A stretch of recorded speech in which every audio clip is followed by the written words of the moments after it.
ছাত্র জনতার আন্দোলনের মধ্যে ইউনূস স্যার যখন ক্ষমতায় আসেন তখন অনেকেই বলছিল যে ইউনূস চুপ্পুকে সরায়ে ইউনূস স্যার যেন আলাদাভাবে শপথ নেন, কিন্তু সেটা করেন নাই।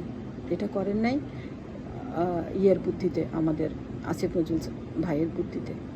উনি মনে করছেন যে সংবিধান লঙ্ঘন করলে ইতিহাসে ওনার নাম কীভাবে জানি লেখা থাকবে, কিন্তু এটা তো বিপ্লবী সরকার। বিপ্লবের আবার ইতিহাস কিসের? বিপ্লবের আবার সংবিধান কিসের? বিপ্লব নতুন ইতিহাস লিখবে। তো আপনি যে ভালো থাকার চেষ্টা করলেন যে আমি ভালো থাকবো, ইতিহাসের কাছে ভালো থাকবো, আওয়ামী লীগের কাছে ভালো থাকবো, তার মানে তাই আপনি চুপ্পুর কাঁধে ভর করে শপথ নিলেন। আর সেই সুযোগে এখন হাসিনাও চট করে ঢুকে যায়, আর এই দেখে নেওয়ার কথা বলে, আপনাদেরকে দেখে নেওয়ার কথা বলে। আর শুক্র 8 দিন হয় নাই আবেদ আলীর ফাঁস করার প্রশ্নে ওই যে তাবাসসুম মাইয়াটা এই ক্যাডার, সে আবার আপনাদেরকে আঙ্গুল তুলে কথা বলে, আপনাদেরকে স্বাধীনতা শিখায়, 71 শিখায়, বাক স্বাধীনতা শিখায়।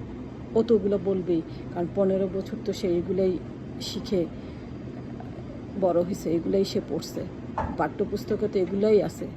শেখ মুজিব, বঙ্গবন্ধু, 71 চেতনা সব ওদের ঘরের। তারপর বিসিএস গাইডেও এগুলাই লেখা ছিল, তো ওকে দোষ দেওয়া যাবে না। এরকম আরও তাবাসসুম না কি জানি উর্মি, এরকম আরও অনেক বের হবে, কথা বুঝছেন না? এরকম আরও অনেকে বের হবে। আপনারা এখন পর্যন্ত চুপ্পুকে সরাচ্ছেন না, এখন পর্যন্ত চুপ্পুকে কাঁধের উপর নিয়ে বসে রয়েছেন, আর তার কাঁধের উপরে জ্বলতেছে এই শেখ মুজিবের ছবি। তো যতদিন না এগুলা করবেন, না সরাবেন, ততদিন আপনাদেরকে এই ধরনের কথা শুনতে হবে।